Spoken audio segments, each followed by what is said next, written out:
Muy buenos días a todos. Gracias por estar aquí, por acompañarnos en esta sesión de Banca Explica, organizada por la Asociación de Bancos de México y el Comité de Educación Financiera. Bienvenidos y gracias por estar aquí y compartir con nosotros. Hoy platicaremos de la educación financiera y los niños y recordemos que el buen juez por la casa empieza.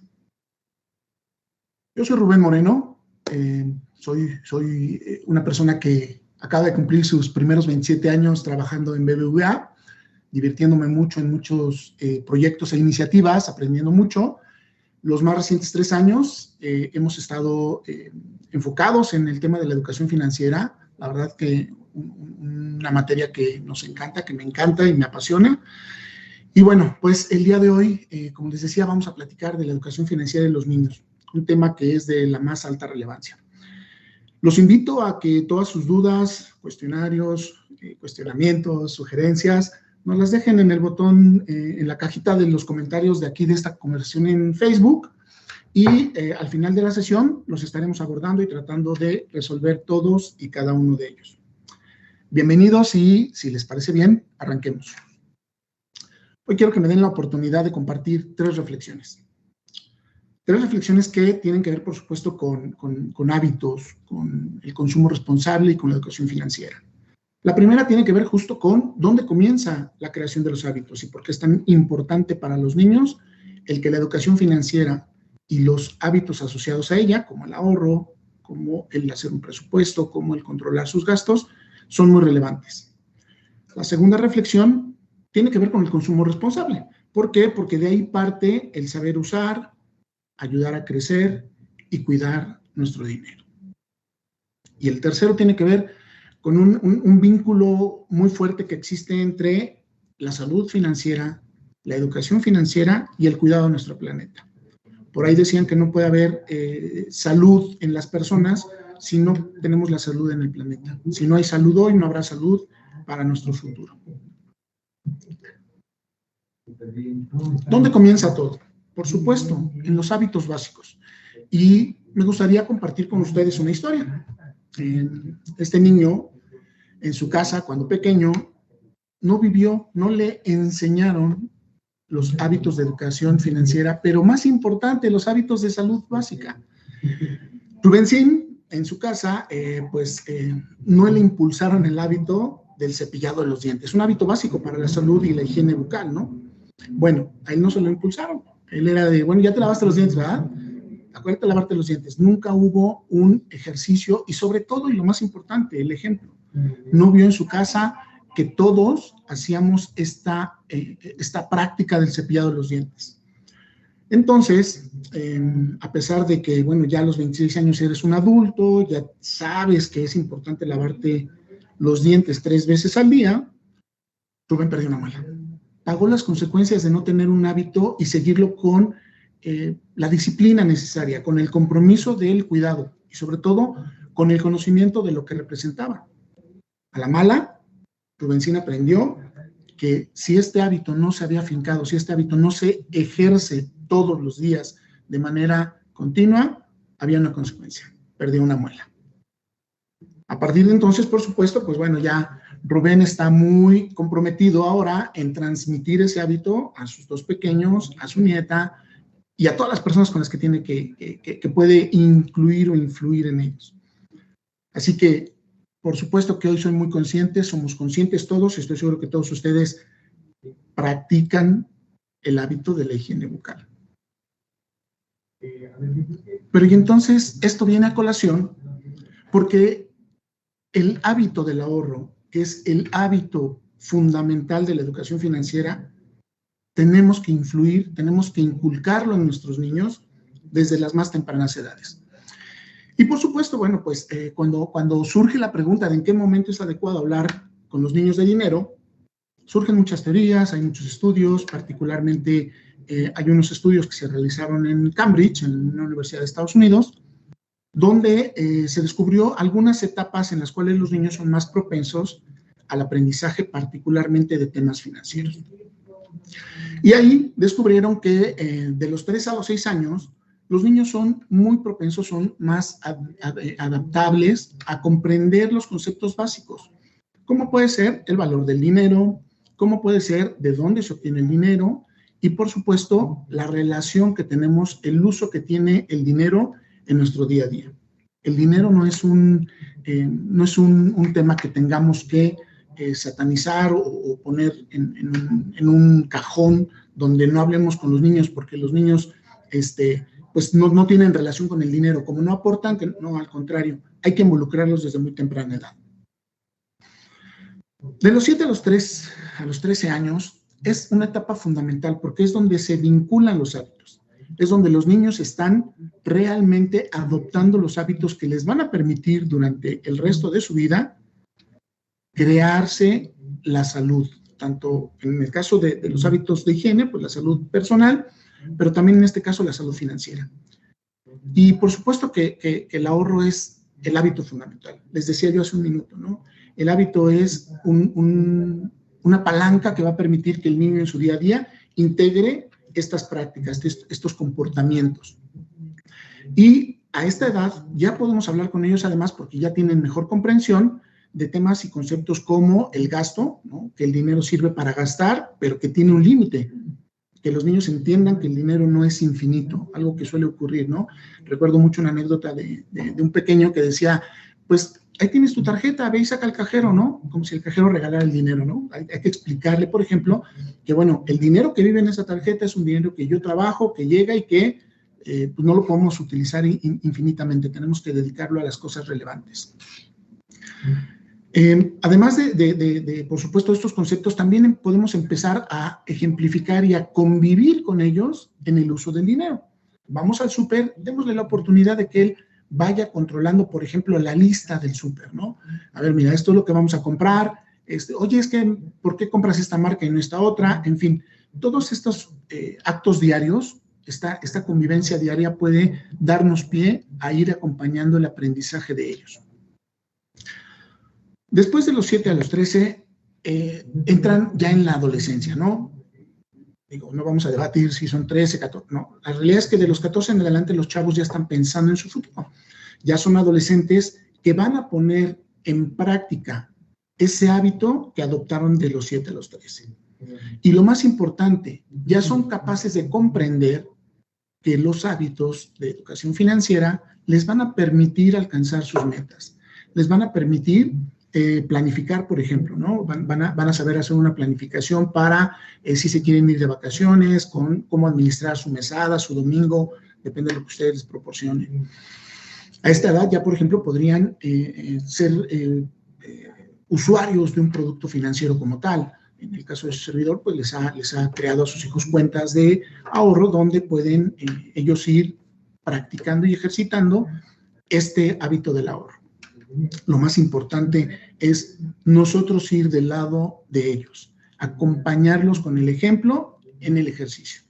Es decir, si yo le digo a mi hijo, no podemos comprar estas galletas porque vamos a comprar algo más saludable, pues él me puede decir perfectamente, bueno, pero tú ¿por qué haces esto? O tú ¿por qué haces lo otro? El diálogo puede darse entre los papás y los hijos y el ejemplo es la mejor herramienta de comunicación. Y bueno, ¿dónde está el detalle? ¿No? Sería la pregunta. Pues el detalle está en que de acuerdo a las cifras que nos comparte el INEGI a través de la Encuesta Nacional de Inclusión Financiera, es que en nuestro país solo el 60% de las personas declaran estar ahorrando. Es decir, 4 de cada 10 de los que estamos aquí no están ahorrando. Si hacemos un zoom, sale un detalle todavía un poco más relevante o preocupante, diría yo. El 78%, es decir, prácticamente 8 de cada 10 personas ahorran, pero en esquemas informales. Esquemas que están llenos de incertidumbre, están llenos de riesgo y que, por supuesto, no tienen un respaldo de ninguna institución, de ninguna autoridad. Y todos hemos escuchado las trágicas historias de que alguien organizaba la tanda y de repente se desapareció o lo robaron y perdió el dinero y yo ya no recibí mi tanda, o esquemas de otro tipo, ¿no? Donde te ofrecen inversiones milagro, ¿no? La realidad es que el ahorro, al ser este pilar de nuestra salud financiera, es nuestro colchón de emergencia, es nuestra bolsa de emergencia. Por cierto, si entendieron esta referencia, urge que hagan aportaciones voluntarias a su fondo para retiro, por favor. El ahorro, así como es un pilar de la educación financiera, es el elemento clave para construir una buena salud financiera de las personas. No podemos pretender tener una salud financiera adecuada si no hemos desarrollado este hábito tan básico. Lo mismo que le pasó a Rubensín cuando perdió la muela. Perder la muela fue la consecuencia. No podía tener una buena salud bucal porque no había adoptado un hábito tan básico como el cepillado de los dientes. El ahorro nos previene, nos reduce la incertidumbre, nos reduce la seguridad y nos permite prevenir, ser preventivos con una flexibilidad financiera para enfrentar imprevistos, para, pues si tenemos algún percance, pues poder salir mejor librado de él. Es importante que impulsemos el hábito del ahorro en nuestros niños ya. Pues sí, aprendí que el ahorro no solo nos sirve para proyectar nuestras metas, para planificarlas, ¿no? Veíamos, pues, el acuerdo que hacen, ¿no? Cruzan su corazón de comprometerse a juntar el dinero para ese viaje, sino que también nos permite, como decíamos hace un minuto, estar preparados para las contingencias, para las emergencias, para salir mejor librados y evitar, pues, un daño más grande. Entonces, las películas suelen tener estos mensajes que también nos permiten ejercitar con los chicos las conversaciones de educación financiera, los conceptos asociados al cuidado de su dinero, al cuidado de su patrimonio y el dinero de todos nosotros. Seguramente conocen a este tipo, algo debe haber hecho bien, ¿no? Un tal Benjamin Franklin, que terminó en el billete de $100. Benjamin Franklin tenía una frase que decía que el camino hacia la riqueza depende fundamentalmente de dos palabras: trabajo y ahorro. La mayoría de nosotros ya trabajamos en un día a día y construimos un patrimonio que nos permite resolver las necesidades de los que más queremos. Empujemos el ahorro, impulsemos el ahorro porque necesitamos empezar a ahorrar ya. Los mexicanos como país tenemos una gran oportunidad de mejorar el nivel de educación financiera que tenemos ante la UDE. La UDE califica diferentes factores de la economía, pero en particular el de educación financiera. En el último reporte salimos en un 32% de calificación, lo cual nos coloca por debajo del promedio del grupo de los 20 países con economías más estables. Entonces, es un tema que claramente tenemos que abordar. La educación financiera es una tarea que tenemos que ejercer todos los días, y más con los niños, más con ellos que están creando estos hábitos, están aprendiendo a usar el dinero. Y también ustedes, chavos, si hay algún muchacho por aquí, algún niño que nos esté acompañando, pues también ustedes pueden ser factor de influencia con sus papás, con los abuelos. Hoy en día el aprendizaje es multidireccional. Ciertamente nosotros como papás tenemos la responsabilidad de acompañarlos en el aprendizaje, pero si ustedes ya descubrieron eso, si ustedes reflexionan eso cuando ven la película o cuando de repente pues están escuchando alguna conversación, debemos ayudarnos entre todos. La segunda reflexión que quiero compartir con ustedes es el consumo responsable, el uso, control y crecimiento del dinero. Si aprendemos a controlar nuestro dinero, a usar nuestro dinero adecuadamente, este va a crecer, va a ir caminando en nuestro favor. Recuerden, pueden dejar sus preguntas, al final las abordaremos y seguiremos platicando de cada una de estas reflexiones. Cuando hablamos de consumir responsablemente, me gusta reforzar este tema de que una de las formas más valiosas en que los niños aprenden es cuando ellos son protagonistas de la historia. Cuando a ellos los acompañamos y les damos la posibilidad de jugar a ser nosotros, de jugar a ser adultos a veces, pero principalmente de ellos tomar decisiones. Entonces, acompañémoslo, usemos estas experiencias de compra, de gasto de alguna manera, para que ellos vayan adoptando este hábito del ahorro y del gasto responsable, del uso responsable del dinero. Como yo les decía, solemos de repente considerar, cuando somos pequeños, que el dinero es infinito y no. La realidad es que tenemos que transmitir a nuestros hijos el valor y sobre todo el esfuerzo que implica obtener el dinero. Preguntas como, ¿de dónde sale el dinero? ¿No? Enseñarles que el dinero sale del trabajo, como resultado de un trabajo, de un esfuerzo, que, bueno, hay diferentes formas de obtenerlo a través de nuestro trabajo diario, ya sea que trabajes en una oficina como su servidor, ya sea que tengas tu negocio, o ya sea que te dediques a algún tipo de venta o de comercio. Lo importante es que ellos vayan adoptando la comprensión de que el dinero no nace de los árboles, decía mi abuelita, ¿no? El dinero es resultado del trabajo y del esfuerzo. Es bien importante aprovechar esta oportunidad para recalcar que, bueno, ellos también pueden ganar dinero, pueden producirlo. También nos sirve para hablar de aquello que el dinero no puede comprar. Las cosas que son más allá, más valiosas que el dinero, pero que paradójicamente están asociadas a un tema económico. Hemos escuchado también muchas historias donde, pues, si yo le presto dinero a un familiar y el familiar de repente ya no me puede pagar, pues entramos en conflicto, empezamos a generar fricción y a dañar las relaciones que tienen que ver con nuestras emociones. Entonces, hay que complementar el aprendizaje duro, por así decirlo, del dinero con el valor emocional que tiene la relación con las personas, con nuestras metas, con nuestros sueños, lo que podemos alcanzar a través del uso adecuado del dinero. Tú ya le das un domingo, le das una mesada al niño, decíamos, bueno, pues recuérdale en cada que le das, oye, no lo gastes todo, cuida la parte que quieres ahorrar, si quieres comprarte a final de año los regalos para tu papá, para tu mamá. Es un buen momento siempre que le hacemos esa entrega del dinero para reforzar esos mensajes que promuevan y, reitero, ejemplifiquen el hábito del ahorro. Ya lo decíamos, despierta su espíritu emprendedor.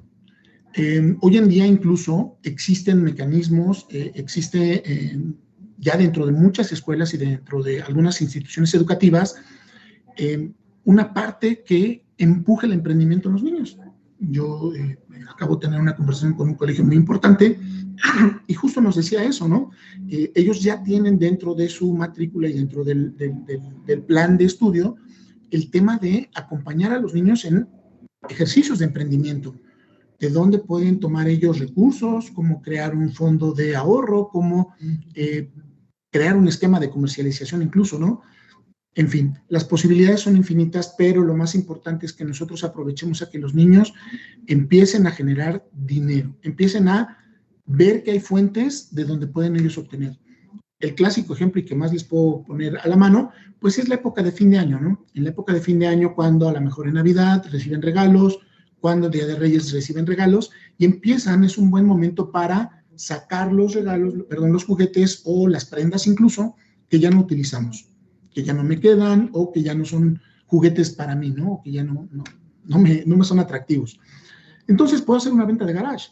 Puedo hacer una venta de garage con esos juguetes, con esas prendas, y el niño entonces va a descubrir que él es capaz de producir dinero. Y que con eso, ahorrando ese dinero, poniendo un plan o una proyección de ese dinero, también puede lograr y acelerar sus metas. Si se quiere comprar una bicicleta, bueno, pues qué mejor momento, ¿no? Que ahorrar a final de año y comprarme o complementar a veces con los papás. Una recomendación que también puede funcionar, pues es justamente que nosotros incentivemos esa práctica del ahorro. Tú le puedes proponer a tu hijo que si él junta la mitad, por ejemplo, para comprarse esa bicicleta, esos patines que se le antojaron, tú le puedes poner la otra mitad cuando alcance. Y entonces lo incentivas y lo estimulas a que vaya desarrollando el hábito del ahorro. Que descubran que a través del esfuerzo pueden lograr estas metas. Es bien importante recordar que el dinero es un factor de crecimiento, de desarrollo, de logro de nuestros objetivos. No necesariamente significa que vamos a dejar de gastar. Es muy importante. Me gustaría preguntarles quién de ustedes se identifica con esta frase. El manejo de sus ingresos y gastos controla su vida. Seguro más de uno se siente así, ¿no? Bueno, pues no se sientan mal, porque de acuerdo con las cifras del mismo del INEGI en la ANIF, nos dijo que 7 de cada 10 personas en México se declaran controladas por el manejo de sus ingresos y gastos. Es una pregunta expresa que las personas están respondiendo, nos están diciendo que el dinero los controla. Es decir, de los que estamos aquí, 1 de cada 3 se siente controlado por sus ingresos y sus gastos.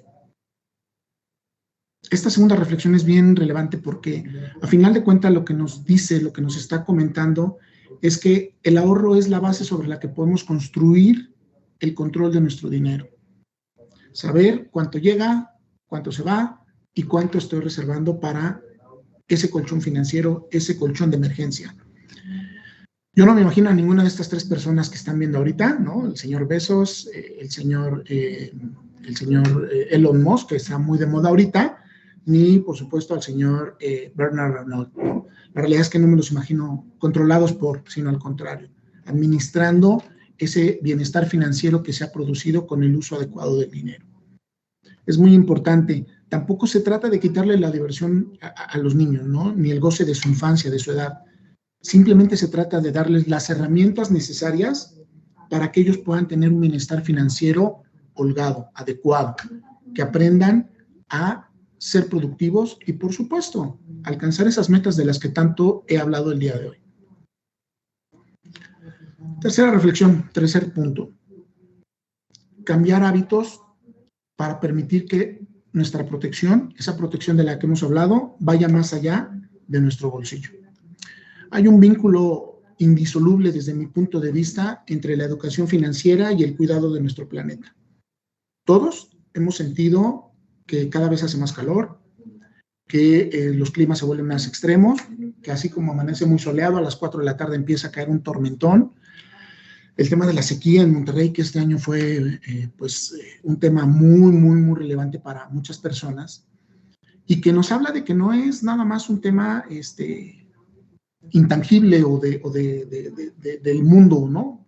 Etéreo, ¿no? La realidad es que en la Ciudad de México, de acuerdo con un estudio que realizó el Instituto de Ecología en el país, nos dice que de 2012 a 2016, en la Ciudad de México, la temperatura subió 4 grados. 4 grados. Es decir, el cambio climático está demostrado, está comprobado, es uno de los mayores desafíos que tenemos como humanidad. El cambio climático no es ver que se están derritiendo los glaciares en el polo norte o en el polo sur, no, por supuesto que es un efecto, pero el cambio climático lo vivimos aquí en el día a día y tiene que ver mucho justo con los hábitos. ¿Por qué? Porque a final de cuentas, el ahorro es un impacto que va más allá del dinero y me gustaría reforzar este mensaje, es decir, cuando uno adopta el hábito del ahorro, empieza uno a ahorrar en cosas que no tienen que ver necesariamente solo con el dinero. Aprendes a ahorrar la luz, aprendes a evitar el desperdicio, aprendes a cuidar mejor todos los recursos. Y por supuesto lo vas enlazando con cosas mucho más importantes, ¿no? Como es el ecosistema, como los hábitos saludables financieramente hablando, pero que tienen relación con el dinero, como el no desperdiciar el plástico, ¿no? Evitar los materiales que se desechan, es decir, esta parte, ¿no? Este vínculo que para mí es indivisible, como les decía, nos va a permitir solucionar necesidades que tenemos hoy en día sin comprometer las necesidades futuras. Eso es la sostenibilidad. Asegurar que resolvemos el hoy sin comprometer el mañana. Y el mañana, pues es de los niños, ¿no? Es de estas generaciones futuras que van a llegar. Muy bien. El tercer punto que me gustaría reforzar en esto es que esto es a través de los actos, ¿no? El cambio no se va a dar porque yo venga y les diga, pues tienen que ahorrar, tenemos que cuidar el planeta, ahorra agua, ahorra luz. No, es los cambios, los hábitos diarios lo que van a lograr este cambio. Y por ello, el tema de la educación financiera tiene este vínculo indivisible con la sostenibilidad, porque es la forma en que vamos a crear el hábito y vamos a desarrollar los comportamientos que nos permitan revertir, porque ya estamos en urgencia de revertir los efectos del cambio climático. 3 conceptos que yo veo muy ejecutables, ¿no? Como para poner muy en práctica con las finanzas sostenibles. El primero es evitar el desperdicio en casa. Eso es un deber, eso no debería de ser algo que esté a negociación en la casa. Evitar el desperdicio. Si, por ejemplo, yo elimino las fugas de agua, que es fundamental a veces, de repente, por ejemplo, en el inodoro, escuchamos el ruidito de que se está yendo el agua y nos acostumbramos a escucharlo. No, hablemos al plomero, arreglémoslo si nosotros sabemos, pero cerremos y eliminemos esas fugas. No podemos permitir que el agua se nos escape. La realidad es que, de acuerdo con la ONU, el tema hídrico pues, es un problema de trascendencia mundial. Solo por dejarles un dato en su cabeza. En todo el mundo, de acuerdo con la ONU, hay más de 2.000 millones de personas, 2.000 millones de personas que no tienen acceso al agua potable. Son muchas personas. Son muchas personas. La economía circular. Es un elemento también que podemos poner en práctica con mucha simplicidad en casa. ¿Por qué? Porque además todos ganamos. Esta economía circular se refiere a poner en práctica hábitos que nos permitan ser más eficientes en el uso de los recursos. Tiene que ver con el alimento, por supuesto, pero también tiene que ver con el consumo local, ¿no? Tiene que ver con el reducir, el reutilizar y el reciclar, ¿no? Estas 3 R's, que pueden ser 4, dependiendo quién nos lo cuente. Pero en la economía circular es muy importante reducir. Hablábamos de cuando voy y compro, por ejemplo, ¿no? La comida a lo mejor en algún lugar, en algún local para llevar, ¿no? Si me queda cerca, si voy a mi colonia, en lugar de pedirlo al restaurante que está a 5 kilómetros, lo pido en la esquina de mi casa, incluso puedo llevar yo mi recipiente para que ahí me pongan el alimento y evitar la charolita de unicel o el papel aluminio, o etcétera. Reducir el uso del desechable, comprarme mi termo y ahí traer mi agua, ahí beber mis líquidos, ¿no? Esto me va a ayudar a reducir el consumo del plástico, que también pues, es un tema que seguramente todos han conocido. Y por último, por segundo, el reutilizar, ¿no?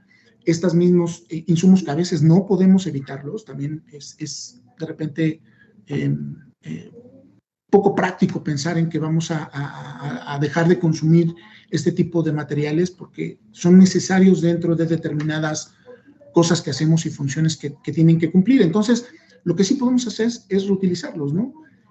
De verdad, métanse a cualquier canal de contenidos y van a encontrar muchas recomendaciones, muchas formas en las cuales podemos reutilizar las botellas, las prendas, los muebles, en fin, prácticamente todo se puede reutilizar.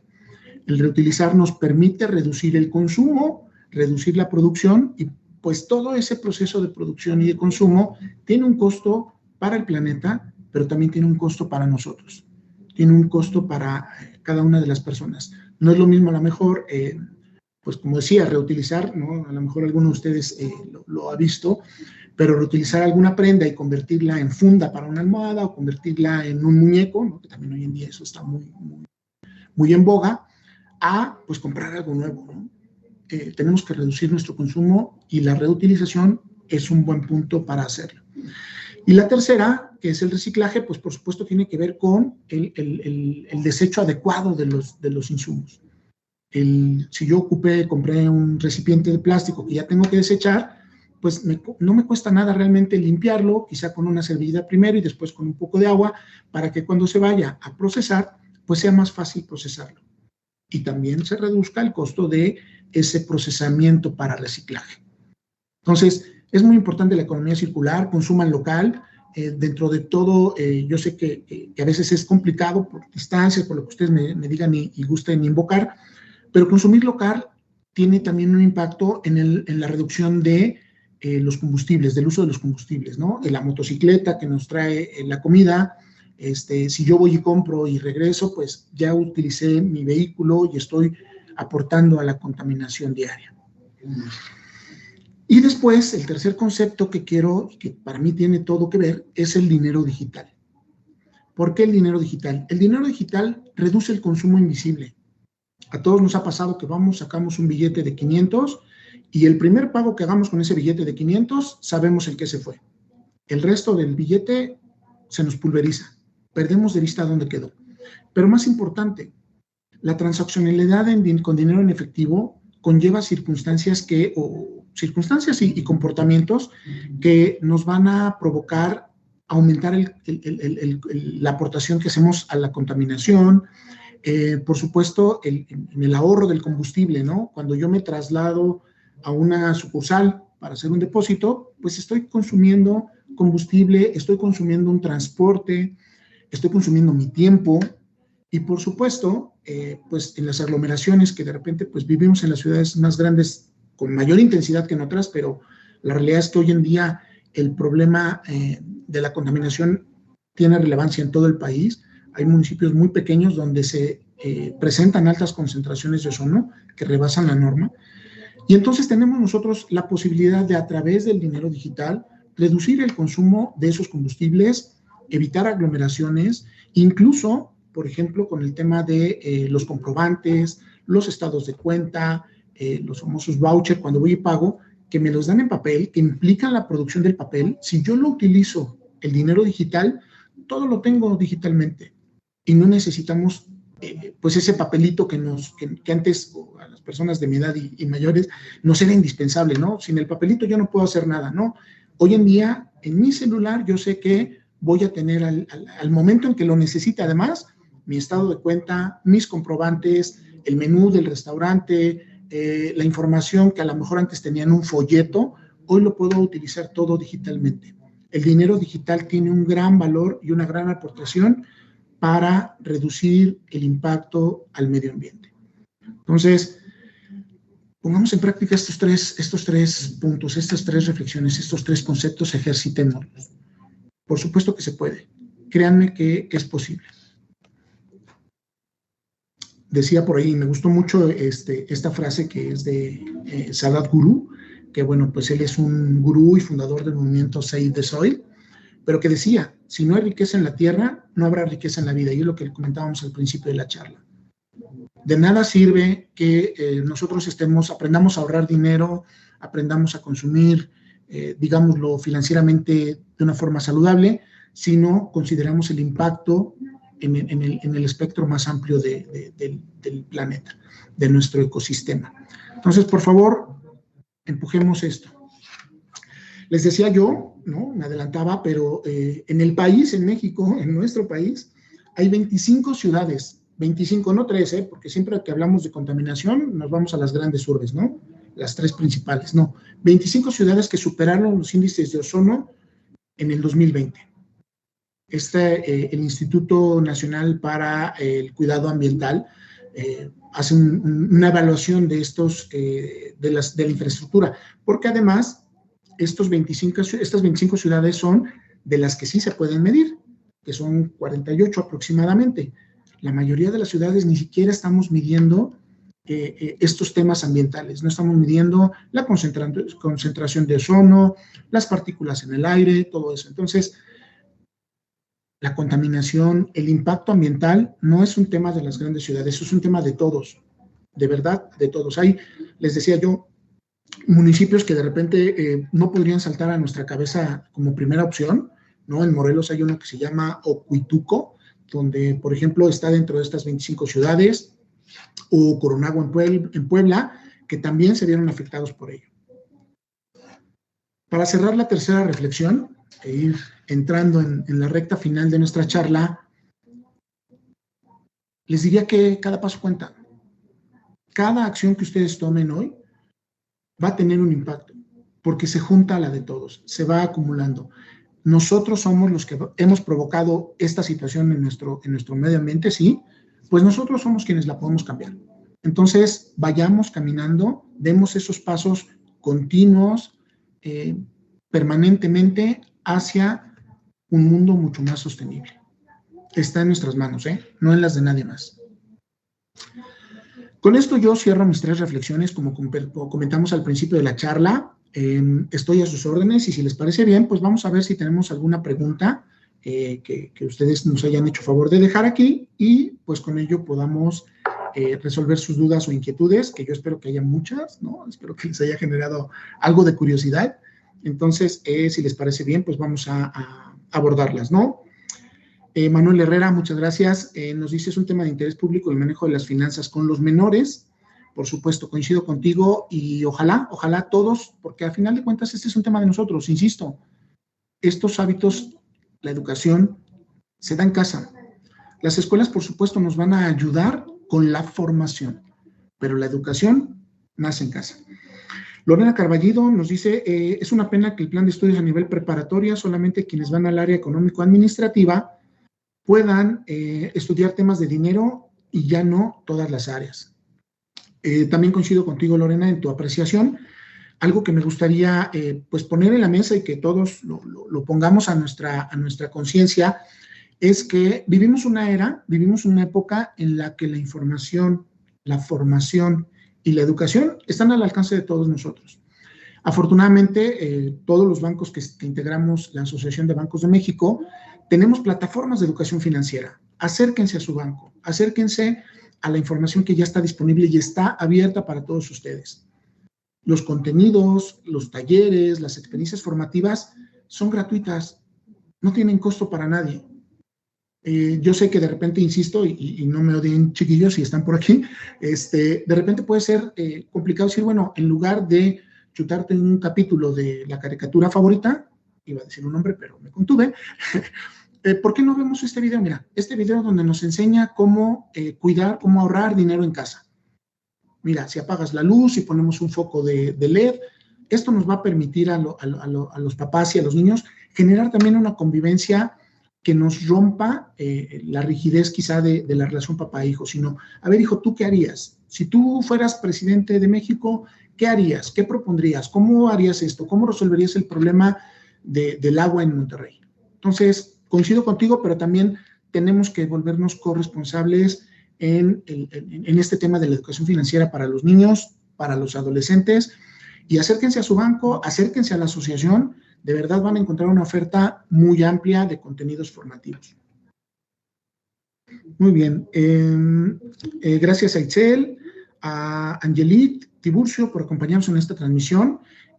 Yo sé que siempre hay como de alguna manera poco espacio, pero recuerden que estas charlas se quedan aquí a su disposición.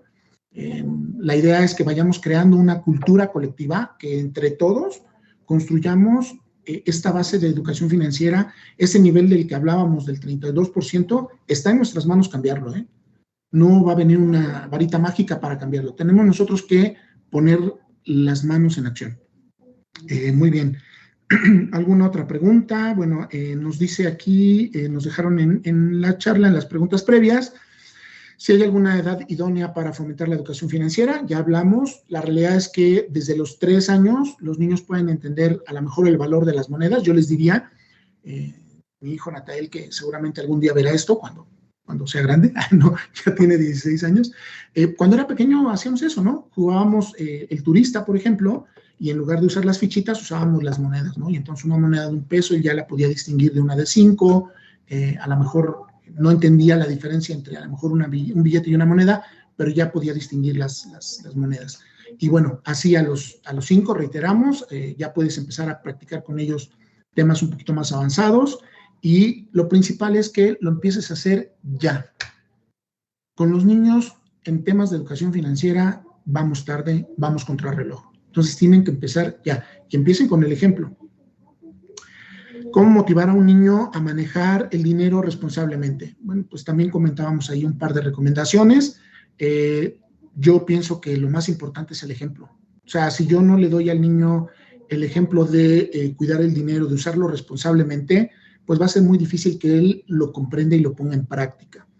El uso responsable pues tiene que ver con eso, con posponer la satisfacción de a lo mejor algo efímero por algo de mayor relevancia en nuestro futuro, ¿no? Les platico una anécdota, aprovechando que nos quedan unos minutos. En enero yo me puse la meta de ahorrar y comprarme una consola de videojuegos, ¿no? Entonces, pues entré a mi aplicación, generé un apartado y le puse ahí un ahorro automatizado. Es decir, cada quincena que cae la nómina, que cae mi sueldo, una partecita que es proporcional a los 12 meses, iba y se depositaba para ese ahorro. Esto me permitió que, pues, yo de alguna manera perdiera de vista, ¿no?, el que se estaba ahorrando ese dinero, porque llegaba y solito se iba, ¿no? Ahorita les comparto otra reflexión. Pero eso me permitió, pues, ir ahorrando. Llegó el mes de septiembre y casualmente un supermercado, una tienda departamental, me mandó una promoción muy atractiva para consolas de videojuego que pues me salía en una oferta realmente atractiva, es decir, me daba un beneficio adicional. Entonces, en septiembre yo ya tenía ahorrado un porcentaje relevante de ese gasto, de ese consumo. ¿Qué hice? Que aprovechando la oportunidad y la flexibilidad financiera que me daba tener ya ahorrada la mayor parte de ese gasto, aproveché y con mi tarjeta pude hacer y complementar la compra. Entonces, el pago que me iba a quedar mensual, porque la compré a meses sin intereses, era prácticamente el mismo que yo estaba ahorrando. Entonces, en un momento pude aprovechar un beneficio de tener la flexibilidad financiera, de haber ahorrado para acelerar mi meta y en lugar de comprármela en diciembre, comprármela en septiembre. Como les decía, con un beneficio. ¿Por qué? Porque me ahorré por ahí del 27% en total de la compra. Y ese 27% pues me permite crecer, es dinero que está creciendo. No solo creció mi patrimonio con la consola, que ahora ya está en la sala, sino también pues creció con ese 27% que yo lo puedo poner en un ahorro especial o lo puedo destinar para otra meta futura. Muy bien. Y bueno, la última, si les parece bien, dice qué tipo de lectura, bibliografía recomienda para incentivar el ahorro en los niños. Uno de nuestros miembros destacados del equipo del Comité de Educación Financiera tiene un libro muy importante, muy interesante, que aborda justamente la temática de la educación financiera para los niños. Hay mucha literatura, hay un par de libros también que son muy relevantes respecto al cuidado del dinero. La verdad es que la educación financiera afortunadamente está tomando auge en el sentido de que todos nos estamos haciendo conscientes de ella. Mi recomendación particular es, siéntate con tu hijo, platica con él primero, identifica qué es lo que a él lo mueve, es decir, si tu hijo le gusta más los cuentos de Disney, pues ya vimos que puedes a lo mejor comprarle el libro de cuentos y de ahí partes con la conversación. Si tu hijo a lo mejor tiene afinidad por, no sé, los carritos, pues de ahí partes y vas entrando en la dinámica de él. Algo que me parece que es una práctica que cada vez menos ocurre es nosotros tratar de empujar lo que a mí me gustaría en mi hijo, ¿no? El decir, bueno, pues yo, Rubén, creo que debes ahorrar para una consola. No, a lo mejor a mi hijo no le gustan las consolas, los videojuegos, a lo mejor él es más de los libros. Bueno, vamos a agarrar lo que a él es su motor, su motivación, mejor dicho, más que su motor, su motivación, y sobre ello construyamos esta conversación y vayamos construyendo esta educación financiera. Si les parece bien, en la caja de comentarios dejaremos algunas recomendaciones, tanto de contenidos web como de literatura que existe, para que puedan ustedes ir teniendo de dónde invocar estas conversaciones con los niños y acompañarlos. Lo principal, de verdad, es acompañarlos con el ejemplo en el día a día para que ellos pues puedan hacer uso eficiente del dinero, aprendan a cuidar su dinero y aprendan a crecer su dinero. Muchas gracias. Ha sido de verdad un privilegio, un enorme gusto estar aquí con ustedes. Agradezco mucho, por supuesto, la oportunidad a la Asociación de Bancos de México y les recuerdo que no solo esta charla, todas nuestras charlas de Banca Explica se quedan en el canal de Facebook para que ustedes puedan y consumirlas de acuerdo a la temática que les consideren, que consideren más relevante. Y también los invito a que cada 2 semanas, la próxima quincena, dentro de 15 días, estará la siguiente edición de Banca Explica. Entonces, cada 2 semanas vengan, visítenos y compartan con nosotros, interactúen. Incluso si, por ejemplo, están viendo esta charla ya en un horario posterior, dejen ahí sus comentarios. Hay un equipo muy fuerte, muy robusto detrás de todo este esfuerzo que estamos realizando, a quien, por supuesto, agradezco a la parte técnica que nos ayudó a realizar esta conversación, pero que estamos ahí, estamos al pendiente y estaremos respondiendo todas las demás preguntas que surjan. Y lo más importante, insisto, es que seamos parte de este conocimiento colectivo, que seamos parte de un mejor bienestar, porque si me va bien a mí, te va bien a ti, le va bien a mis hijos, le va bien a mi familia, le va bien a la sociedad, a mi colonia, nos va bien a todos. Soy Rubén Moreno, les agradezco mucho la charla de este día. Un abrazo.